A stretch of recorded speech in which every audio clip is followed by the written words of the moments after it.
partnering with the Ellis Art Museum to put on this speaker series tonight, and so we're just really grateful for them and for this opportunity to have this speaker series. I wanted to also just say a word or two about our Historical Society, which is sponsoring this. And one of our goals, our main goal in fact, is to promote a greater awareness and appreciation of Jackson County's rich history. And in that regard, we have several booklets in the back, and see a little back over there, that uncover various aspects of Jackson's history, unusual aspects, like the fact that we had a prisoner of war camp in our county in World War II, Jackson's one and only pork farm. So just booklets back there, they're $5 a piece. We encourage you to check it out sometime before you leave. We also have several board members that are here today, so if you have any other questions about our Historical Society, feel free to talk to them. And when I mention your name, would you just raise your hand? Ken Wyatt is in the back there at our booklet table. Judy Ganton is here tonight. Jerry Glazer is here tonight. Dan Wymer is also on our Historical Society board, and myself. So we're just gonna get right into the main attraction here tonight. It is my pleasure to introduce to you Dan Wymer, and he's just a good friend of mine and a fellow historian and just an expert. He's also president of the Michigan Archaeological Society, so he really knows what he's talking about. He's going to present an overview tonight of Jackson County's original inhabitants from the close of the Ice Age to about the beginning of the fur trading era and the arrival of the first settlers in this area. He's also going to share descriptions of the tools and weapons they used, the foods they ate, the structures that they lived in, as well as their social, organizational, and spiritual beliefs, and much, much more. And he's also brought some artifacts for us to look at, which I think you might enjoy as the evening goes on. But with no further ado, would you help me welcome our speaker, Dan Wymer.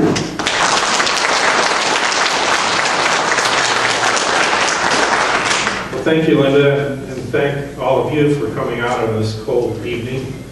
I think some of you were at my presentation at the Carnegie Museum earlier this year.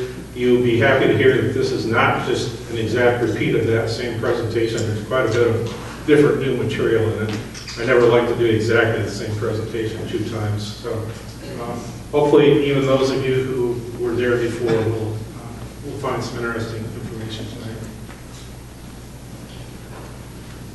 My objectives tonight are twofold.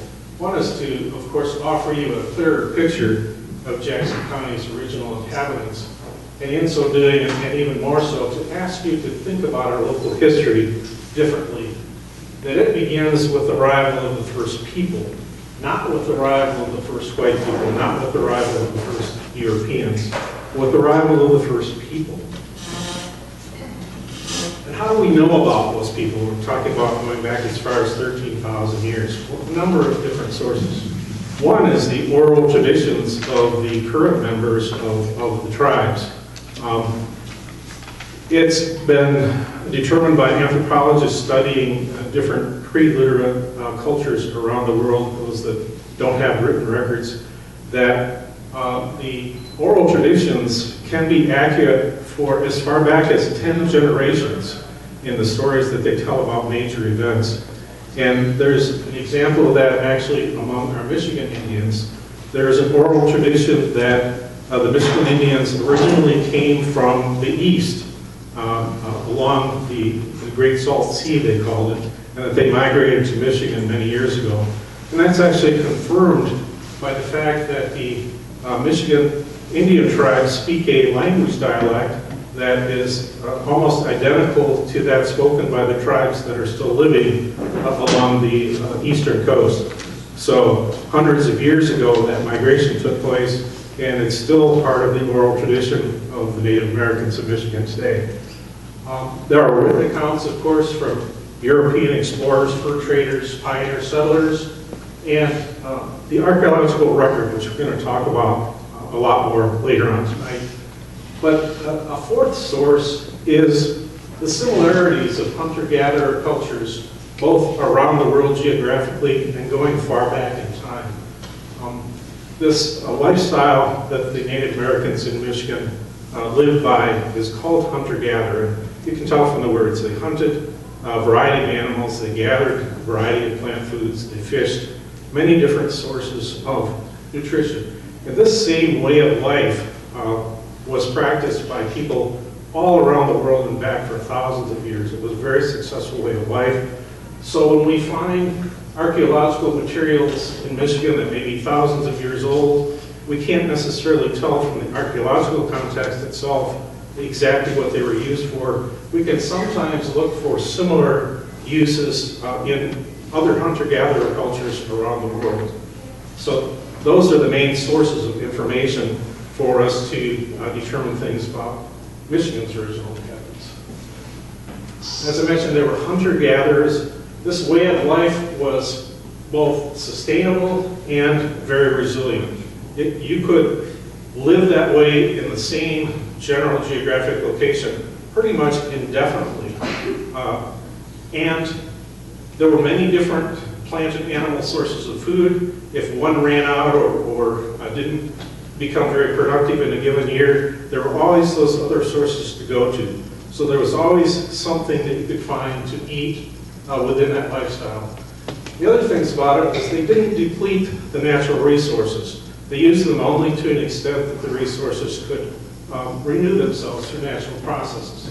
They didn't disrupt ecological systems. Those systems continued to operate, again, pretty much indefinitely as they continue today. And they had no adverse impact on global climate, which we talk about a lot today, and the impact that our industrial societies are having. One of the negative things about that way of life, though, is that it required a very large geographic area. People had to be spread out, they had to move around a lot to make that way of life work. So how did it work? It sounds like something that would almost be anarchy. But it worked because they had a clear set of shared values that they believed how people should live, how they should behave, how they should treat each other. And our Western religions tend to say if you are a good, upstanding moral citizen and you follow the rules in life, you'll get your reward in the afterlife. Well, the Indians were a little more practical about it. They said, good people get to live longer lives right now in this world, and people who do bad things, their lives are shortened. So it's a very, very practical way to encourage people to do good things and follow the rules. Sharing and cooperation were a fundamental and very important part of life for the Indians. If you had some extra of anything, you were supposed to share it with the people around you, and they all did. And an archaeologist came up with a good way of describing it one time. He said, the best place to store any extra food that you have is in your neighbor's stomach. Because then, when you need food and they have some extra, they'll be happy to give it back to you. The basic unit of population among the Indians was the extended family. So the children, the parents, and some of the grandchildren lived together, moved together, lived in a shelter together. So that was the unit of population that would move around in different locations and live in different locations. And at times of the year when there would be enough food in one location, several of those extended families would come together.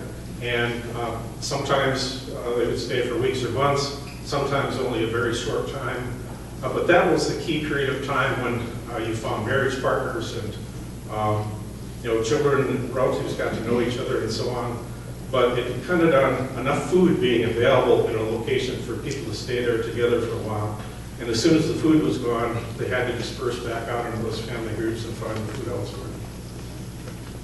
Something else that helped with their social structure is something called clans or totems. And every Indian not only had direct relatives, but they were a member of a clan, usually signified by some animal. And people across a large area of land were members of that same clan. So whenever Native Americans went to a different area, a different group of people, there might be strangers they didn't know, but if there was somebody there from their same clan, then they could always count on help, and vice versa. So those clans were another function to strengthen their society and make it possible for people to help each other. So let's talk a little bit about their worldview, which is very different from ours. They did not view the world as being created for or existing primarily for people. They saw it as something that's shared with animals, with plants, with spirits, and interestingly with some non-human intelligent beings. And it was very important to interact properly and respectfully with those other creatures that inhabited the world that people shared. Also, interestingly, they attached a lot of importance to dreams. They believed that in dreams, you got a glimpse across into the spirit world, and sometimes very important information would come to you in those dreams from the spirit world. It's a very different way of viewing the world around you, thinking about people, and thinking about life itself. They also knew the land that they lived in very well, to a much greater extent than we think of it today. They knew where all the favorable campsites were. They knew the land and water travel routes, canoe portages. They knew what animals could be hunted, when and where, what plants could be gathered, where, when, and how. So an intimate knowledge of the land that they lived in was key to success in living there. So let's talk a little bit about some of the wild plants that they used. This one surprised me when I learned about it. Stinging nettle. If you've ever encountered stinging nettle, you never forget it. If you've ever had wet hands and accidentally walked into a patch of stinging nettle, you remember it like it happened yesterday, I can guarantee, because I've done that. And the stinging nettle leaves and stems have these tiny little spurs or thorns that contain formic acid and oxalic acid and some other really nasty substances. Formic acid is the same material as an ant bite that makes it hurt. And so when you get poked by one of these little stingers, it really hurts for a long time. And ordinarily you get poked by a lot of them if you come in contact with stinging nettle. So it's surprising that it could be useful for anything, but it was for the Indians. They could harvest these stems of the stinging nettle. Somehow they would get that nasty, unpleasant, painful material off of it, somehow scraping it. And they could turn that into these fibers that were used. This is what they look like when they dry out and are separated a little better. They could be twisted into strings and cord, and they did a lot of that with nettle. And it could actually be woven into a coarse fabric. So nettle was used quite a bit, despite how unpleasant it is if you accidentally brush against it. Somehow they overcame that. And there's actually a stone tool type that I find on many sites that I suspect was a tool that they used to process these fibers. Little round discs of chipped slate that show a lot of wear along the edge, like they were rubbed on something. It's exactly what you would need to rub on these stems and process them into these fibers without getting those little prickers into your hands and suffering pain. Another wild plant that was used, this time for food, it's called the arrowhead plant, and you can easily see where that name came from. These grow up a lot adjacent to lakes in marshes, swamps, rivers, wetlands. And on the roots, they have these tiny little, they're almost like little potatoes. In fact, one of the nicknames for them is a duck potato. And they're little widening spots on the roots that have a starchy material inside them that's edible and has somewhat of a sweet taste. Here's another few of them. So they could gather a lot of those in wet areas where those arrowhead plants grew. Another wild plant that used food was the water lily. That doesn't seem like something you could eat, but it actually was an important source of food. These water lilies have these big, heavy, long roots on them, and if you're on any of the local lakes sometimes, when the boat motors go through shallow areas, sometimes they'll churn up these roots from water lilies. And often they're as big as a man's arm, they're very, very thick. So if you see those floating ever in a lake when you're out there, that's what they are. Sometimes they get quite large, and they were a good source of carbohydrate for the Native Americans. So these are some useful plants that might not occur to you that there was any use for them, but the Indians made good use of them. And when there are water lilies and lily pads, there are often frogs, and the Indians didn't hesitate to harvest those also, and they actually just threw them whole into the cooking pot and let them cook up with whatever was being cooked that day. So now we'll talk a little bit about the theme of restoring stone. We tend to think of history as something that's written with words, with symbols, letters of an alphabet. It's written on paper, papyrus parchment, maybe clay, like the cuneiform languages of the Middle East. And it tends to record what people were thinking and what they were saying. And it also tends to focus on recording things about great leaders. You know, who was the emperor, who was the great general who won the battle, who was the king. So that's what we often tend to think of as history. But there's another kind of history, and I think of it as history that's written in stone.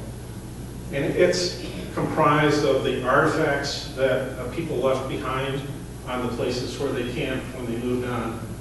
And interestingly, it records what people were actually making and doing. And it's not distorted by opinions or beliefs or biased perceptions. It has nothing to do with who the great leader was or any of that. It's really a story about all people and the way they lived their lives. So that's what makes studying artifacts on Native American campsites so fascinating to me.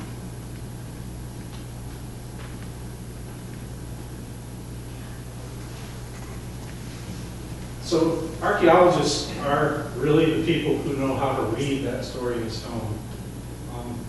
To people who are not trained in how to read that story, this can be just a pile of stones and interesting artifacts. But to archaeologists, there's a huge amount of information recorded in those stones. These are examples of weapons that were used for hunting, spear and arrow tips. You can see there are many different ways that they were made. And at different periods of time, the Indians tended to make their spear or arrow points from different kinds of stone and in different styles and shapes. So archaeologists, by knowing exactly which group of people tended to make exactly which kind of projectile point and out of which kind of material, you can learn a lot about who was there and what they were doing when you study what's found on the campsite. Well, there are also tools for everyday use that are found on campsites, not just arrowheads or spearheads. So you can see there are things like drills, cutting tools, strafing tools, and on the right-hand side, something called firecracker rod, which we'll talk some more about. Indian arrowheads, everybody knows what an arrowhead is, everybody has seen one. And the question that people 100 times have asked me when they're showing me an arrowhead or looking at some that I have is, what tribe was that arrowhead made by? Well, 99% of the stone arrowheads or spear points were made long before Europeans ever set foot in Michigan. As I mentioned, the Native Americans were here for at least 13,000 years, possibly even longer. So no one knows what they really called themselves that long ago. We only know what tools and projectile points and other stone materials were left behind on their sites. And we know approximately how old they are from studying them. And most of what people call arrowheads were in reality spear points or knife blades. bow and arrow didn't come into use in Michigan until about 800 AD. So for many thousands of years before that, spears were used for hunting. And there was a device called a spear thrower, or an addle-addle, is what was called in the Aztec language, that was pretty much crept into the English language. It was about 1.5 feet long with a handle on one end and a hook on the other end. You could lay a light javelin spear and throw overhanded. It was just like having a longer arm with a wider arc, so you could throw a spear with much greater force than what you could throw it just by hand. So this was a very useful tool that was the main weapon, hunting weapon for Michigan Indians for thousands of years. And it was also used by hunter-gatherer peoples around the world, even in relatively recent times. Australian Aborigines were using them, the Eskimos were using them, and the Aztec Indians in Mexico were still using them at the time that the Spaniards came in and conquered Mexico and Central and South America. And the Spanish records show that the Spanish soldiers were very fearful of these because they could throw a spear with such force that even though it was only a stone tip on the end, if it struck directly against the Spanish armor, it could actually go through the armor and kill the soldier. And it could easily kill a horse if they were hit by one of those. So the Spaniards were quite fearful of these and probably wouldn't have been able to conquer Mexico if there hadn't been all the confusion and political discord that was going on there at the same time. If the Aztecs had actually organized an army and fought the Spaniards, they probably could have fought them out with these. This is something called a banner stone, and I actually found this on one of my archaeological sites up on the Portage River. And these were a lot of work for the Indians to make, and they served an important function on these spear throwers. If you put that weight at exactly the right point on the spear thrower, it increases the force that the spear can be thrown with and accuracy that it can be thrown with. You can't see it in the picture, but between those two notches is a round hole that runs all the way up through that banner stone. And I found quite a few of these, and they're usually broken in half. So this was very special. I found it broken, but in 3 pieces that I was able to reassemble. So quite an interesting and unusual piece. So the Native American population in Michigan was really never very large by today's standards. There were somewhere between 10 and 15,000, Chippewa and Ottawa, possibly as many as 30,000 in total with the Potawatomi of southern Michigan. It's a little harder to determine how many Potawatomi to count in Michigan because their area spanned down into Indiana and over into Illinois, and so the people were moving around back and forth. I suspect the total is probably something less than 30,000, so that's kind of an upper maximum limit. There would have been times when the population of Michigan was much less than that.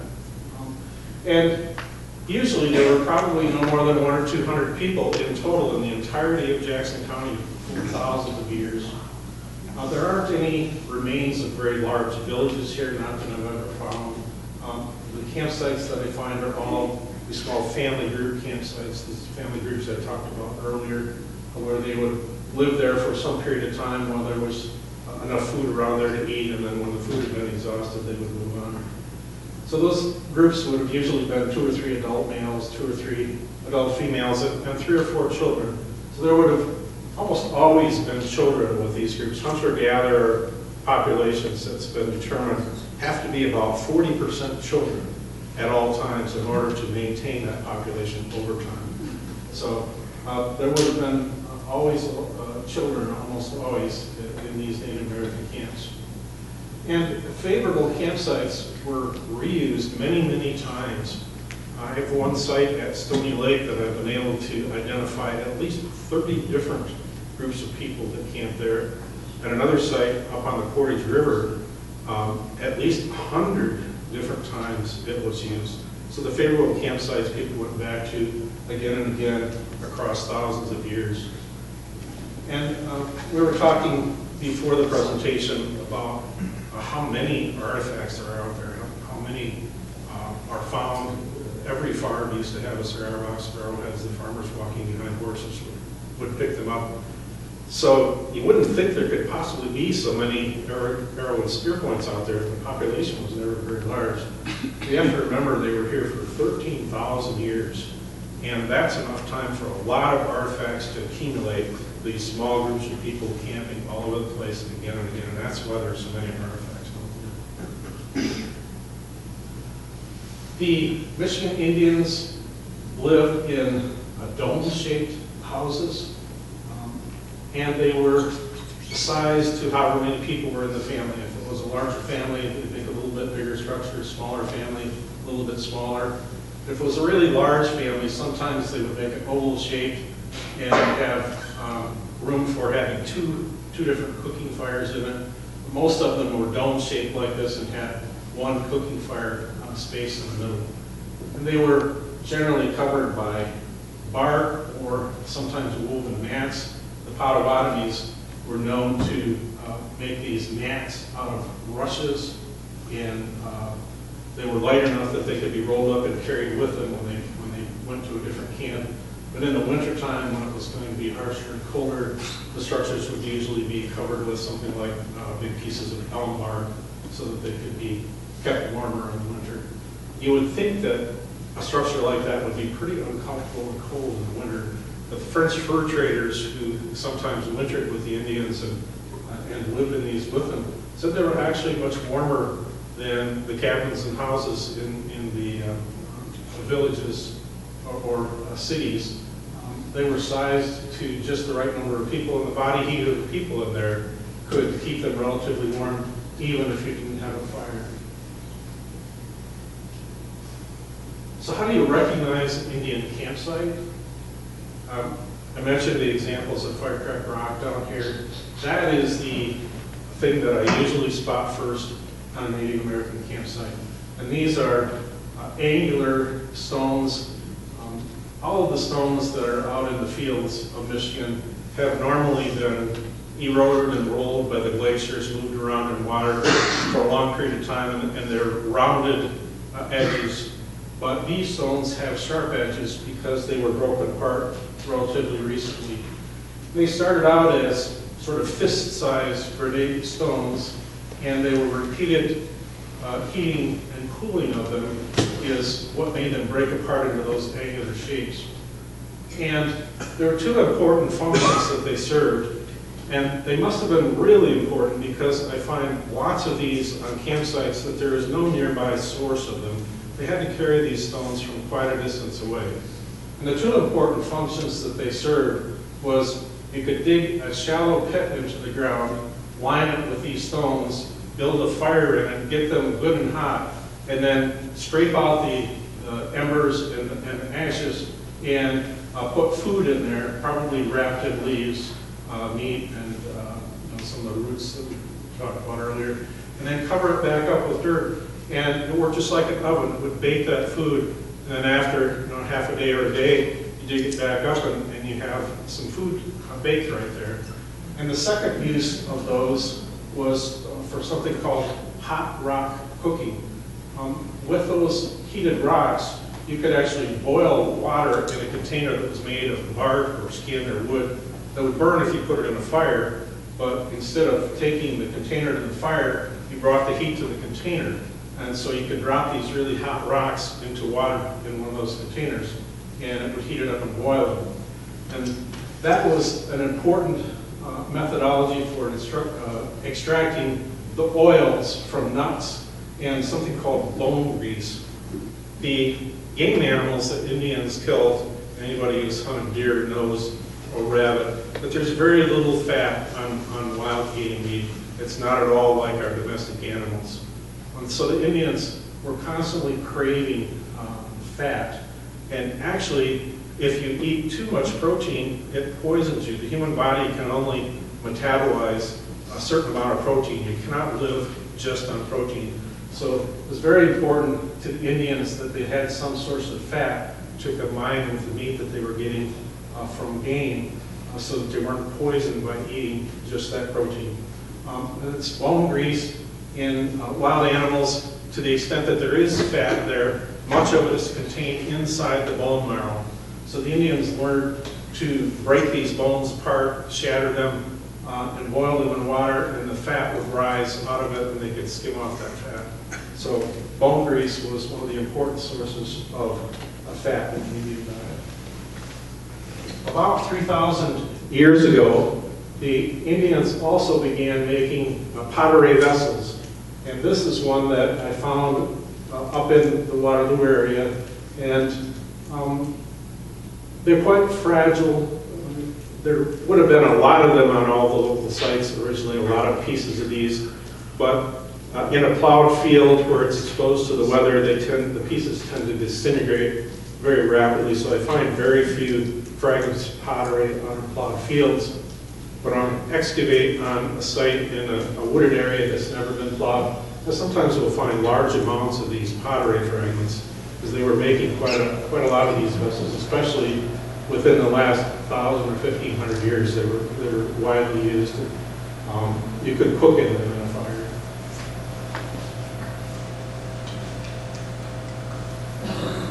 The other thing that I find a lot of on campsites, and you will see if you're looking for them, is these thin, sharp stone chips. And they're the second most abundant thing, as I mentioned, and they're made of a lot of different materials: chert, flint, quartzite, argillite, slate. And people often ask, what's the difference between a flint and chert?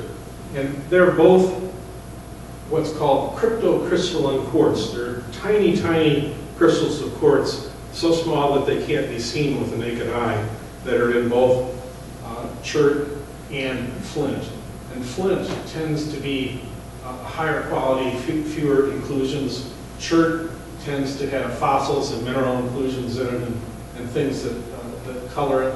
So flint and chert are really the same kind of mineral in basic structure, just slightly different in their purity and how they're formed geographically.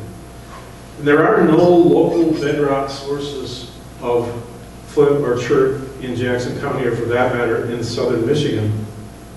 So the Native Americans brought chert from faraway, distant sources, and many of these sources are distinct enough in their texture and color that when you find an artifact on a Jackson County site, you can tell what the source was of the chert or flint that it was made from. And the sources of material that artifacts were made from tended to change over time, so that can be part of how you identify the age of the site and who was camping there based on what period of time, what materials tended to be used in. And these chips were not just waste material that was thrown away. They served a very important purpose. They supplied a cutting edge, and the Indians needed to do a lot of cutting, butchering up game, processing food, making clothing, and the sharp edges of these flint chips are what they used to do. These are some larger examples of it. These are very, very old ones. These are from a 13,000-year-old campsite that I excavated. I don't know if you can see it in the foil, but along the edges here, you can see where it's worn and where they were used to cut things. I've got a better example of it coming up here. This is magnified, well, even that's not showing very well, but I blew that picture up, and you can see this clear wear along here where that was used as a cutting tool. Another tool that I find a lot of on Native American campsites in Jackson County are these little things called thumbnail scrapers. And again, you can see where they got their name. They're about the shape and size of a man's thumbnail. These were used to scrape the inner surface of hides. And an animal hide, it's really important if you're going to make leather from it and use it for some long-term purpose to get all of the fat or meat or any other material other than the skin that's adhering to the inner surface to get that off, or the skin will very quickly deteriorate and rot. So they used a lot of these scraping tools in processing their hides. So I find quite a lot of those on sites. And in use, they were actually quite a bit longer than that. What we're finding on sites are the ones that were resharpened again and again until they were too small to use anymore and then discarded. So that's not what they were like when they're actually in use. That's what they were like when they were too little to use anymore.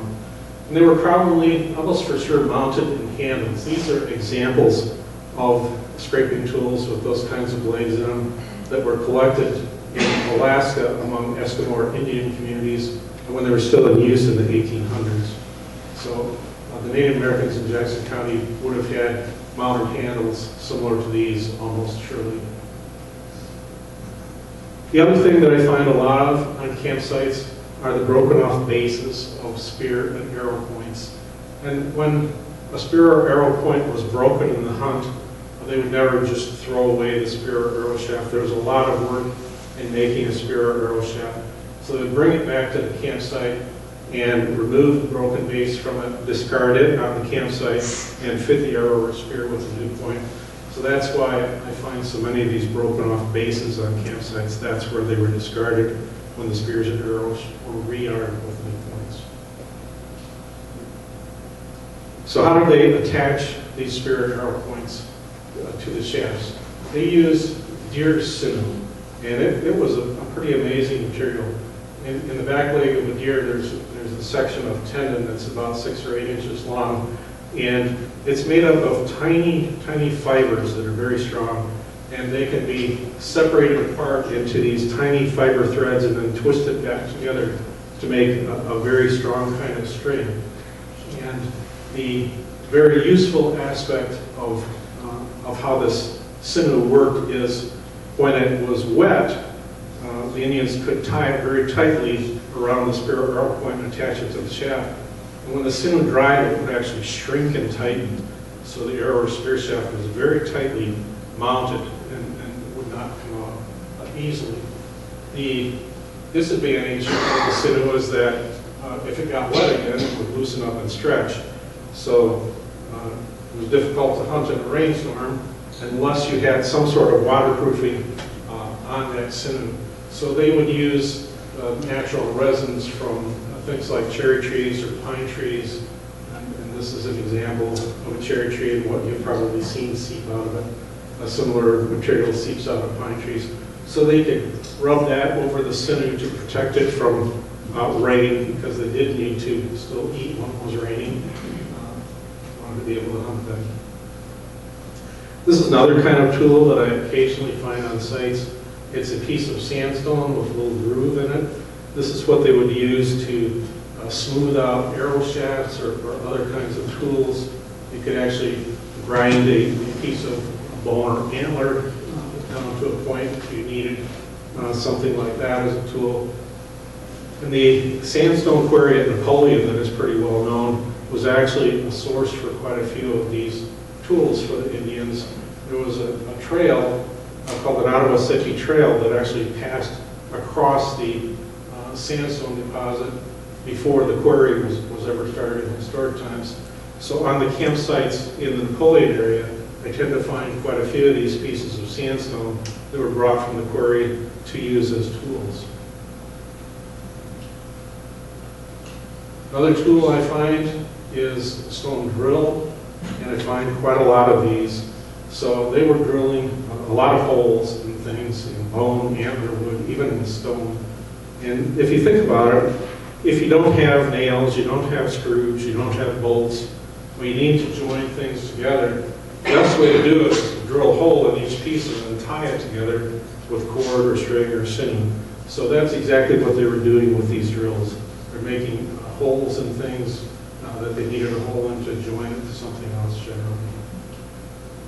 And these are some of the very few examples that survive of what they were actually drilling holes in. The bone, antler, and wood, of course, is long gone, but they did occasionally have a need to drill holes in stone as well. So these are some examples of that. Another very interesting example is I showed you the banner stone earlier.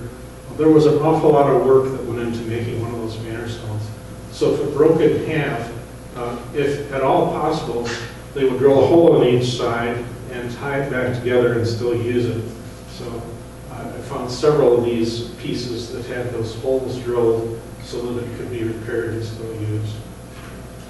Stone axes, of course, are something that we find, and the old horse farmers picked up pretty much all of those. They were so easy to see if you're farming behind horse or oxen, so I very seldom find stone axes. I've only found probably 3 or 4 of them in all the years that I've looked for artifacts. But almost every farm collection from the horse farming days will have a couple of axes in it. These grooved axes were in use from about 8,000 to 3,000 years ago, and they would have been tied to a wooden handle with possibly nettle cord, possibly sinew, something that would very firmly attach them to a wooden handle. But then about 3,000 years ago, the Native Americans stopped using these grooved axes and switched to using these axes that are called celts. And these were actually mounted in a handle that had a hole in the handle. And the Indians would very carefully choose the wood that handle was made from. And if there was a round knot at the place where they wanted to insert this celt axe head, they would make the hole there, and then the remainder of that knot surrounding it would give it a very, very firm mount, and the wood wouldn't split apart when they were cutting things with it. And a couple of these have actually been found that were still in wooden handles. One was dredged out of a river near Detroit years ago that was still stuck in the wooden handle, so we know for sure that that's how they were mounted. But climate change, we talk a lot about that, and it is not new. The big climate change was when the glacier melted. That was real climate change. And that began about 20,000 years ago. The glaciers had been covering Michigan for hundreds of thousands of years at that time. But about 20,000 years ago, it became warmer and the glaciers began to melt and retreat. So between about 15,000 to 13,000 years ago, roughly, there was quite a warm period, and the glaciers were melting back rapidly. And then it got colder again between about 12,900 and 11,700. Got much colder, may very well have arrested the melting of the glaciers, and may well have stopped for a while. About 10,000 years ago, there was a period in Michigan that was extremely, extremely dry, very little rainfall. And the Great Lakes were actually several hundred feet lower than they are today. So many, many major climate changes have been registered in the past.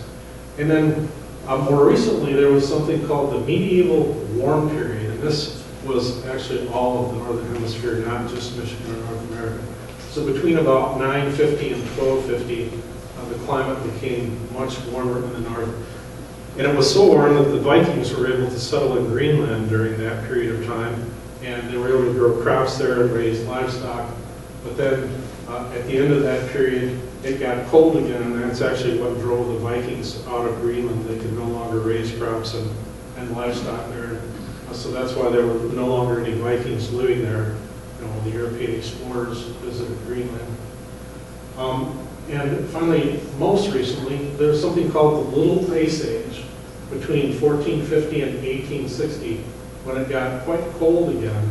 And in Europe, this had a very drastic impact. In Switzerland, the glaciers actually started moving down some of the mountain valleys and obliterating some of the villages that were in the Swiss valleys. So about 1850 or so, it began warming up again and got much warmer. So climate change, there's been a lot of it in Michigan, and the Native Americans lived through all that and had to still figure out how to live here and feed themselves and shelter themselves and their families, but they were able to do it. One of the most interesting things about studying archaeology in Jackson County is that it is one of the earliest areas that became ice-free as the glaciers began to melt back. You can see in this picture the little red square that I have up there, that's Jackson County. There was this little sort of peninsula of bare ground that formed as the glaciers began to retreat. quite early, about 17,000 years ago. So it took quite a long time for the plants and animals to colonize back into this area and spread north. And people, of course, couldn't live there until they did that. But this part of Michigan got a very early start on that process, much earlier than anything to the north. Well, this is what the ice front stood at about 14,800 years ago. So by that point in time, that little peninsula in southern Michigan probably had been repopulated by plants, probably by animals. So there could have been people moving in here even as early as that. And we know for sure that they were here by about 13,000 years ago, and we suspect that they may have been here and in other parts of southern Michigan even earlier than that, and hopefully one day we'll find their campsites. This is a campsite that I've excavated out near Stony Lake in Napoleon Township. It's actually the oldest campsite in all of Jackson County. And I purchased this property years ago to preserve that campsite because it's so important. And there's a very unique type. Now this is some friends of mine from the Michigan Archaeological Society. They're helping me excavate it one day. These are the unique and very old spear points that I found on this site. They're called fluted points. These are the 13,000, 12, 13,000-year-old spear points. You see that they don't have the notches or stems like the later points.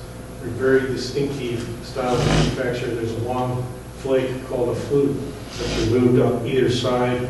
And these are a very distinct style of spear point.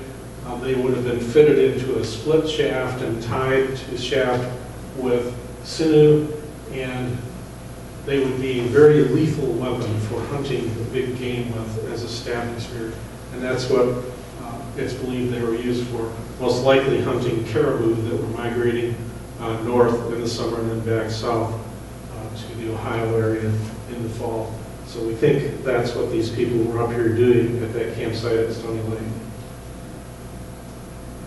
This is a type of tool called a graver that is only found on these very, very old sites shortly after the close of the Ice Age.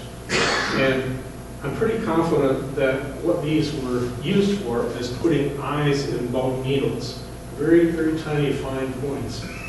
That would have been a very important technology to have at that point in time. It was very harsh climate shortly after the Ice Age ended. It would have been cold and wet part of the year, and people had to have warm, weather-tight clothing in order to survive in that kind of environment. And that's what these were used for, making needles that could be used to sew hide clothing with very tight seams. And Eskimos in Alaska made that same kind of clothing and used these same kind of needles and tools to do it because it's essential to have that kind of clothing in a harsh climate. And interestingly, the later Indians did not seem to make this same kind of tool, did not seem to have to make such weather-tight clothing. They could just punch holes with awls along the seams where they wanted to sew clothing together and sew it that way, and it didn't need to be quite so weather-tight. I mentioned that the chert or flint is brought from distant sources. These are some tools from that very old site. It's on a dark black chert called Mercer chert that was transported all the way from Coshocton County, Ohio, to this site and was used there for tools. Most of the sites that I collect artifacts from around Jackson County, they were very stingy with their flint and chert. The tools, they pretty much used them until they were entirely worn out. But these people were pretty careless with their tools. They left some pretty big tools and pieces of chert there that could have been used longer and made into other things. And we think they did that because they had recently come north from Ohio, had plenty of chert with them, and expected to be going back there very soon where they had ready access to more chert again. So they didn't have to be as careful and as stingy and as efficient in use. So that's why we find these larger than usual tools on this very old site. There's a second very old area at Stony Lake that people from this time period camped in on the east shore of the lake. The one that I showed you earlier is on the north shore. This site on the east shore, you see two more of those very early fluted spear points and some more of these Mercer chert tools. The blue arrow is where the second site is, the red arrow is where the first site is that I talked about. These sites are very rare in Michigan. There were not very many people living here in the entire state during that time immediately after the Ice Age.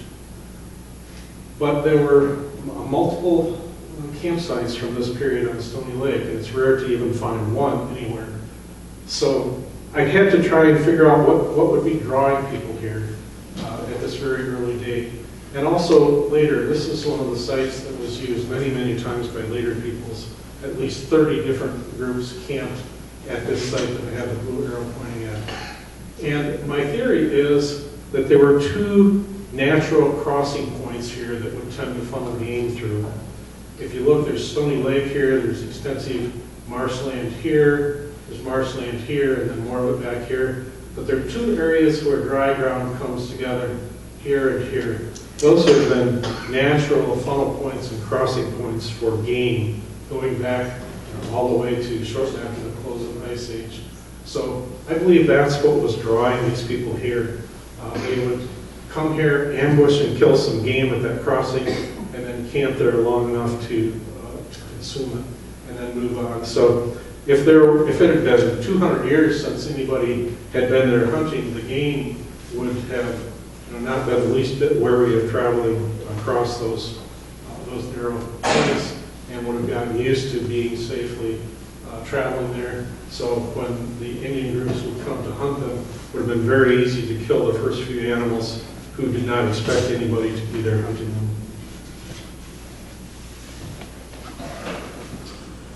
This is a page from a book called The Archaeological Atlas of Michigan. It was put together by a professor at the University of Michigan in 1931. His name was Wilbert Hinsdale. He collected information from people all across the state about the locations of Indian trails, Indian villages, burial grounds, and for each county in the state, he put together a map that showed all that information. So this is a copy of the map for Jackson County. All these red lines are what he identified as Indian trails, and there are other symbols for where he had information for villages or burials.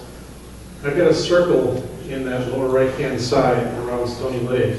You can see that there was a trail running along the south side of Stony Lake that actually followed the route of what is today South Stony Lake Road.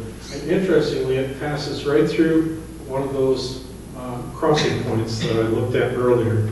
So that travel route may very well have been used by animals going all the way back to shortly after the Ice Age. There may have been herds of caribou that started out traveling along that route, and then other animals continued going forward, and then finally peoples. There's another area where there are extensive stretches of swamp going in both directions, and one spot where high ground comes close together on both sides of the Portage River, and that is what this is a picture of. This is Worcester Road crossing the Portage River. There's another huge site right in this area, and I was fortunate to be able to buy the 23 acres that most of this site is on to preserve it. Otherwise, it would have been developed and covered with houses by now.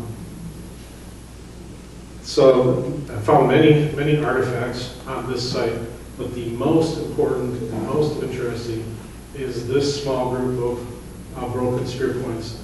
They're called agate basin spear points, and they date to approximately 10,000 years ago. And the really fascinating thing about this site is the two tips of spear points were found out where I have the yellow arrow pointing on the right beside the former bed of the Portage River. It's been dredged and straightened now. But there was a sod farm, a muck field, there for many, many years. And each year, the farmer would cut away a layer of sod, take 2 or 3 inches of dirt with it, until finally he cut all the way through it and down to the layer of sand below it. Well, on that layer of sand, these 2 spear point tips were laid and were found. So 10,000 years ago, someone was trying to kill animals there and broke off the tips of the two spears, and then that muck layer formed in the thousands of years afterwards and was only revealed after the sod farm had harvested and exposed that sand layer again. So those were the two broken off tips. And over here in this area, I found those other broken fragments of that exact same type of spear point made from the same kinds of materials. So I believe that this was a kill site where they ambushed some animals and probably killed at least a few of them, even though they broke some spears. And then they camped here long enough to consume the meat that they had just killed. I'm continuing to excavate at this site, trying to find more of these artifacts. I found a couple of more items that I believe are tools associated with that very old occupation.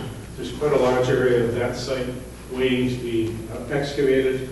And each year I invite people from the Michigan Archaeological Society that I'm president of to come there and dig with me. We do it for a day every spring, and we've done it for several years, and that's why we found a couple more of these very old artifacts, plus a number of newer ones. And I open this up to anyone who wants to come. You don't have to have any kind of archaeological expertise or experience. The only thing that I require is that you become a member of the Michigan Archaeological Society. So every year we have a mix of people who have experience digging and who have actually dug here before, and then some people that are coming for the first time. So if you have an interest in participating in an actual archaeological dig, looking for some very, very old artifacts, I've left a little notebook there. You can assign your name and contact information, and when I organize the dig this spring, I'll let you know, and if you're interested in participating, probably be able to. This is a photo of the group that dug with me one year. You can see me standing in the back there. Each year we have a group just about this size. We have lots of fun. Always pick a pleasant day in the spring. The trees are just starting to bloom, and it's just a great day out there. We tend to think of the area of Michigan that we live in as being forested, but we're actually in the transition zone between the eastern forest and the prairies to the west. This darkened area is the actual prairie, and it gradually fades away into Michigan. There are little patches of prairie up in here at the time the settlers came. And this is a more recent book that shows in detail the little patches of prairie going up into Michigan. And this is Jackson County, and pointing to where that site was that I was just talking about 10,000 years ago. So that would have been a very dry period of time, and I believe at that point in time, most, if not all of Michigan, instead of being forested, was actually prairie. So these Indians who were camping here 10,000 years ago, killing some sort of game on the river, were probably doing it in a prairie environment. And they may very well have been hunting bison. So let's come forward and take a look at the historic period. This is the distribution of Native American population in Michigan in 1690. There was a huge war going on among the tribes at that point in time. The Iroquois tribes in New York were the first to acquire firearms from the English traders, and they went on a rampage in the Great Lakes area. They attacked the local tribes who did not yet have firearms, massacred many groups of them, and it was so scary and dangerous to live in Michigan that all of the tribes retreated to the west to escape the marauding Iroquois war parties. So throughout most of the 1600s, Michigan was virtually empty of people. By about the end of the 1600s, the Indians of Michigan also acquired firearms and were able to defend themselves, and the war finally ended, and the tribes began to move back into Michigan. These are the Potawatomis beginning to move back in 1715. This is what it looked like in 1760. The Potawatomi had spread across southern Michigan, and then this is what it looked like in 1800. So that's why the Indians that were here when the settlers first came to Jackson County with the Potawatomi. They had returned to Michigan from having fled to Wisconsin to escape the earthquake for that period of time, but then they came back. So let's talk a little bit about Potawatomi and how they lived. They were both farmers and hunter-gatherers. They grew corn and squash and beans in the summertime, and in the winter, those family groups that I talked about earlier, they would disperse to spend the winter hunting. So they had a bit the best of both worlds. They had some crops that they farmed, and then they had the other sources of food that they depended on in winter and could depend on in the summer if the crop ever failed. So they grew corn, squash, and beans. Deer and bear were their preferred game, and I mentioned earlier their intense desire for fat and need for fat in their diet. So they loved to hunt bear especially. And they also ate many kinds of roots, fruits, seeds, nuts, tree sugars. And we always think of maple trees as the source of sugar, but there are other trees that the sap can be drawn from, and they actually did it. So box elder trees produce a sugary sap and can be distilled down into sugar. Even birch trees have a sugary sap, and the Indians distilled that down to sugar as well. So we tend to not see those things as food anymore, but to the Indians, they were. And February was the worst time of year for the Michigan Indians. At that point in time, they had used up pretty much any food that they had stored for the winter. They had hunted most of the game from the area that they were living in. Any game that was left was itself starving. So February was a tough time. And fortunately, February is when the tree sap started to flow, and that's why maple sugaring and harvesting some of these other saps were so important to them at that time of year. So let's talk a little about Indian names. They had more than one name. An Indian would be given a name at birth, and usually some important person was selected by the parents to be their baby's namer, and that person would try to, in a dream, get some sort of sign from the spirit world to guide them in giving the baby a name. So babies were given that name. That name wasn't really talked about much. They also acquired a sort of what we would call a nickname that people usually refer to them later in life. And sometimes the nickname they acquired as a small child stuck with them their entire life. Sometimes, in fact, quite often, those nicknames contain some sarcastic humor. So examples I've seen is one male Indian who, when he was small, took an extra long time for his teeth to grow in, was called toothless for the rest of his life. And another one who was short when he was young was called stump for the rest of his life. So they weren't real kind in the nicknames that they gave each other.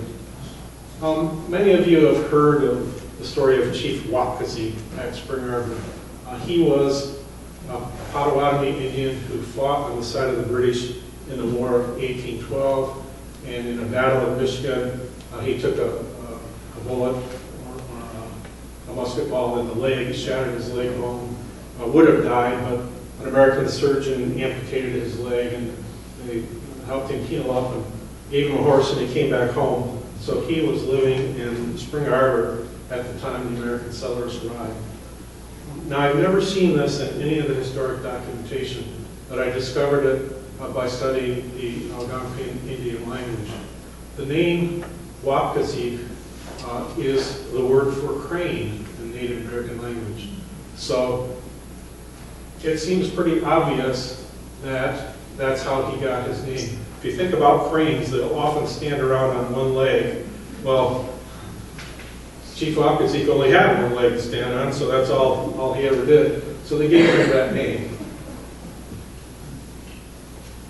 These are examples of musket flints from the historic period, and I have some of those down here that you can actually look at them. They were a key part of making the flintlock muskets work. They struck the spark that set off the powder. And the ones that came from Britain were these dark brown, or actually more of a black colored chert that was mined in the White Cliffs of Dover chalk deposits.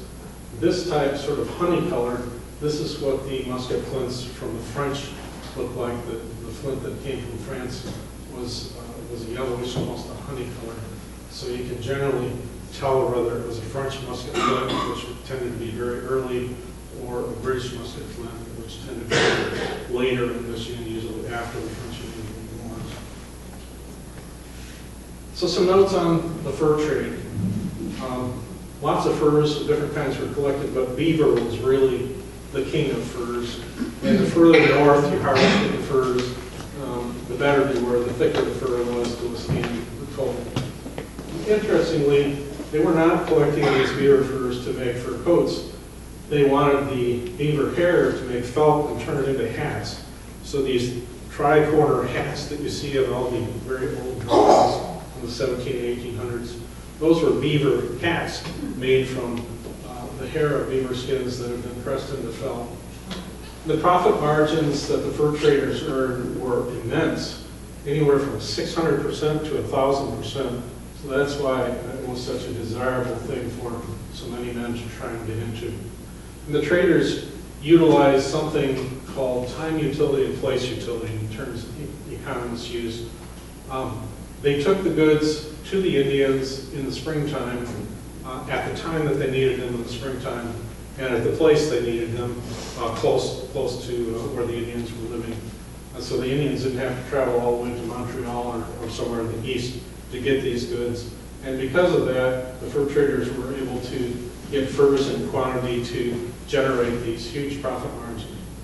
Interestingly, from the Native Americans' point of view in the fur trading, it wasn't really even a commercial transaction. They didn't really think in terms of money. They saw it as a social transaction. They established long-term relationships with a fur trader and traded with that same fur trader year after year. So they would tend to think that they should give him all the furs that they got that winter, and he should give them in return all of the trade goods that they needed to live in the coming year, which worked okay, unless it was a very bad year and there weren't very many furs, but they still expected to get all the things they needed to live through the next year. So it got a bit awkward for the fur traders sometimes if they needed more things than the value of the furs they really had to trade for. And finally, something I call a history of misunderstanding. If you look at the early writings about Indians, there are so many errors in it. You'll often see a place described as a battleground because a lot of arrowheads were found there. No, that's not the case. It's just one of those campsites that was very favorable, so groups lived there again and again. And similarly, if burials were found, you'll generally see it described as a battlefield, as though Indians never died for any other cause than in war. Ordinarily, if burials were found, that was just a place where people were living and people also died. A lot of the old literature says arrowheads were chipped by dripping water onto a hot stone. No, try that and you'll watch the stone just break apart when the cold water hits the hot stone. They used a combination of hammer stones to do the rough chipping, and then softer stones, or softer hammers made out of antler to do a next finer degree of chipping, and then finally the pressure flaking is what they did to do the final finishing work.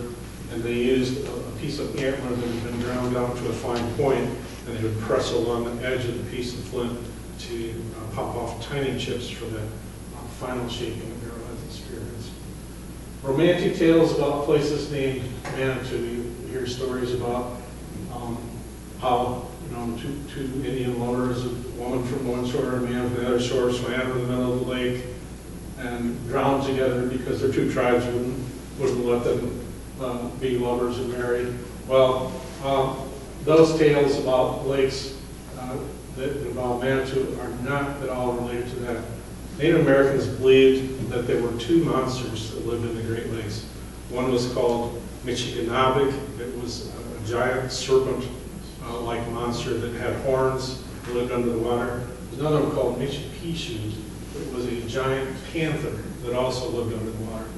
They believed that there were underground rivers that connected the Great Lakes to the inland lakes, and that these monsters could follow the underground rivers and surface in these inland lakes. So whenever there's a lake with a named Manitou associated with it, it generally means the Indians believed that was one of the lakes that these monsters could surface in. So you need to be careful when you are around that lake. The tribes are also described often as being ruled by a chief. And that was really the Europeans just trying to impose their view of how society functioned and how authority was distributed. In fact, Native Americans did not have hereditary rulers or anybody who could compel people to do things. They're very egalitarian to the extent that somebody was accepted as a leader. They had to earn it. The best hunter, the warrior who had demonstrated the best ability in battle. When it was time to lead a joint effort, these were the people that were chosen to lead. They didn't inherit or keep the title.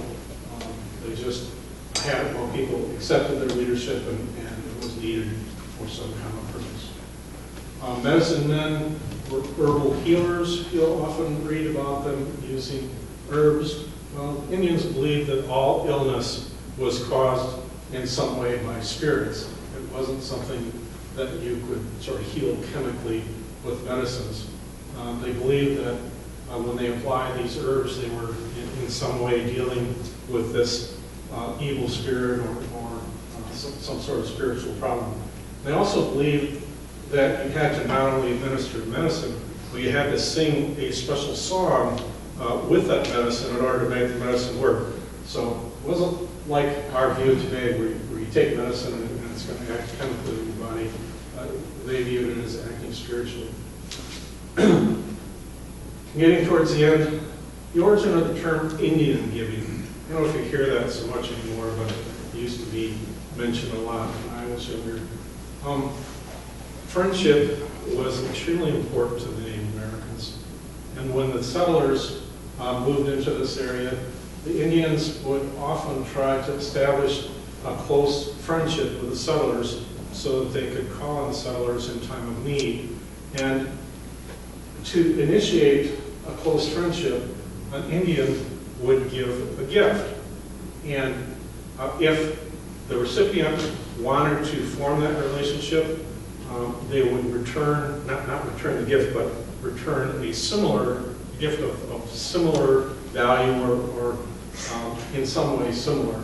And if they didn't want to accept that friendship, they would return the gift that the Indian had given them and say, thanks, but no thanks. Well, the settlers didn't understand this. And so the Indian would give a settler a gift and wait for them to either give it back and say no, or give them back another gift, say yes, and become friends. So when the settler didn't do either one, the Indian would wait a while, then come back and take back their gift. So that's where the term Indian giving came from, because this happened often to settlers. The Indian would give them something, and after a while come take it back. They didn't really understand, the settlers didn't understand what was going on. But for the Indians, this was the right thing to do. And finally, if you read the older literature, there's often the sense that our so-called civilized way of life was better than the way the Native Americans and hunter-gatherers lived and superior to it. But the people who lived that way didn't see it at all like that. They were happy and free and very satisfied with that hunter-gatherer lifestyle. And a way that demonstrates that, very, very interestingly, is when there were wars between the Native Americans and British or French American settlers. The Native Americans would often capture people. They wouldn't always kill them. Sometimes they would adopt them into the tribe, especially if there were women or children. Well, after the people had lived with the tribes for years, sometimes there would be an army coming through the area and would so-called rescue them from the Indians and take them back to civilization.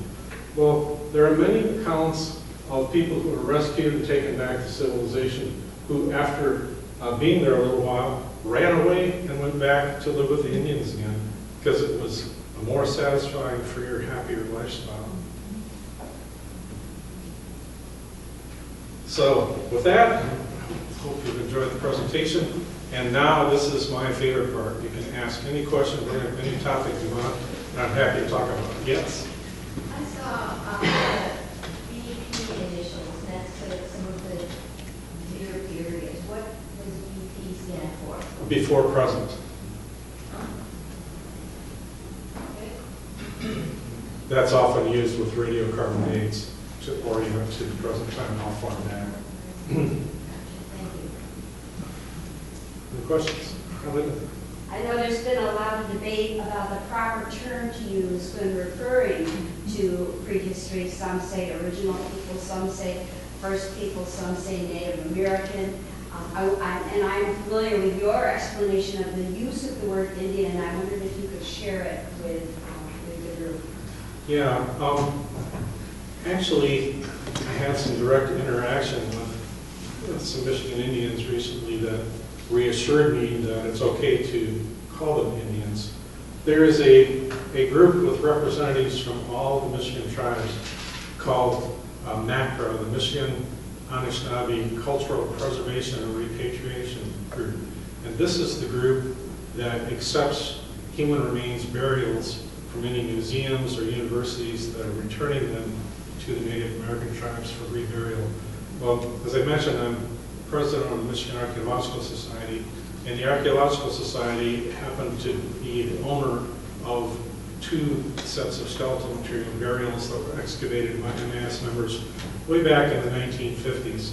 So I had recommended and proposed to our board of directors that we go ahead and return these to the tribes, even though the federal law that requires burials to be returned from museums, universities, any institution that accepts federal money doesn't apply to private individuals and private organizations like us.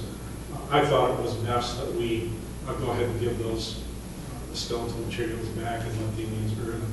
So I would, before this group of tribal representatives did a presentation, offered this, and they accepted. But I got to sit through the whole meeting and listen to what they said to each other and about each other. They call themselves Indians when they talk about themselves. So it's okay to call them Indians as far as I'm concerned. Other questions? Yeah, Ken? Somewhere along the line I read that one of the tribes was known for its style of matriarchal leadership within the tribe. Does that ring a bell with you? Yeah, I think you may be thinking of the Iroquois, some of the tribes in the east. Some of the groups that depended heavily on agriculture and tended to live in villages continuously for long periods of time, they sometimes developed matriarchal authority structures. The Indians of Michigan did not develop that kind of structure. They were not so dependent on farming and staying in one place. They tended to move around. So that would have been different Indians that had that structure. Yes? I read one time, of course, I probably read it on the internet, so it had to be true, that they had a pretty easy lifestyle, that they didn't work 40-hour weeks. And I'm sure it depended on the season and everything, but the men usually work 20 hours a week and the women work 30 hours a week. Yeah. Well, But that's a lot less than a 40-hour week. yeah, that's true for hunter-gatherer